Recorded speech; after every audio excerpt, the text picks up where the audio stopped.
आज airport authority को Ayodhya airport की जमीन सौंपी जाएगी। सीएम योगी आदित्यनाथ की मौजूदगी में अयोध्या में मर्यादा पुरुषोत्तम श्री राम इंटरनेशनल एयरपोर्ट बनने के लिए लीज पर जमीन दी जाएगी। इसलिए राज्य सरकार ने 317.855 एकड़ भूमि खरीदी है और आज प्रदेश के नागरिक उड्डयन विभाग और भारतीय विमानपत्तन प्राधिकरण के मध्य लीज एग्रीमेंट का निष्पादन किया जाएगा। एयरपोर्ट अथॉरिटी इसका रख रखाव करेगी। दरअसल अब राम मंदिर बनने के बाद अयोध्या में राष्ट्रीय और अंतर्राष्ट्रीय श्रद्धालुओं की बड़ी संख्या में आवाजाही होगी और इसी को ध्यान में रखते हुए एयरपोर्ट के भविष्य की योजना बनाई जा रही है। आपको बता दें कि अयोध्या स्थित हवाई पट्टी को एयरपोर्ट के रूप में विकसित के लिए 525 करोड़ रुपए की मंजूरी दी गई थी।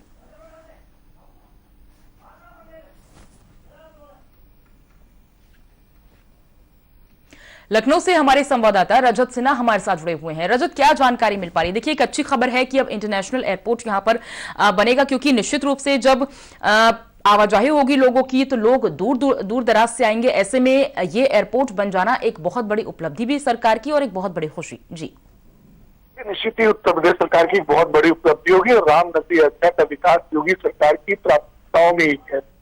और उसी कड़ी में आज जिस तरीके से जो राज्य सरकार ने जमीन क्रय की थी, लगभग 318 एकड़ भूमि खरीदी थी और उसके वो भूमि आज भारतीय विमान प्राधिकरण के को लीज पर दी जाएगी। उसका एग्रीमेंट साइन होगा और इसमें जो है जो उत्तर प्रदेश सरकार का नागरिक उड्डयन विभाग है वो शामिल होगा। मुख्यमंत्री की मौजूदगी में ये एग्रीमेंट होगा। और मैं आपको बता दूं, कल इसी को लेकर के मुख्य सचिव की अध्यक्षता में एक बैठक हुई थी दुर्गाशंकर मिश्र की, जिसमें समग्र विकास के लिए अयोध्या विजन 2045 समीक्षा बैठक थी और इसमें इस बात के साफ निर्देश दिए थे मुख्य सचिव ने कि मर्यादा पुरुषोत्तम की जो भूमि है अयोध्या, वो पर्यावरण के अनुकूल शहर बनाने पर उन्होंने जोर दिया था।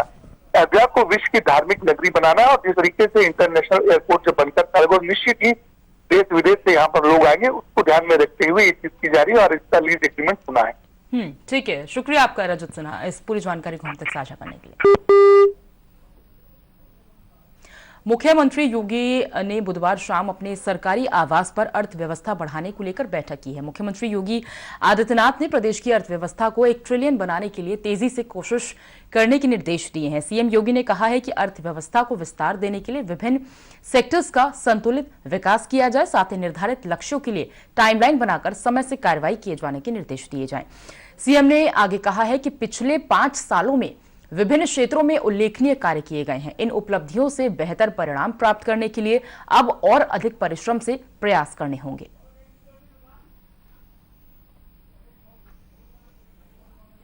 और आपराधिक प्रक्रिया पहचान बिल राज्यसभा से पास हो गया है। अब राष्ट्रपति की मंजूरी के बाद ये बिल कानून बन जाएगा। आपको बता दें कि विधेयक लोकसभा से पहले ही पास हो चुका है। इस विधेयक पर चर्चा के बाद अमित शाह ने कहा कि हम चाहते हैं कि पुलिस और दूसरी एजेंसी अपराधियों से 2 कदम आगे रहें।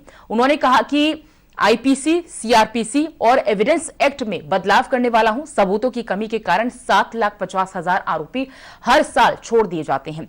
न्याय की प्रतीक्षा और न्यायालय बार एजेंसियों को बोलती है कि और सबूत लेकर आइए। अब इस कानून से ये समस्या खत्म हो जाएगी।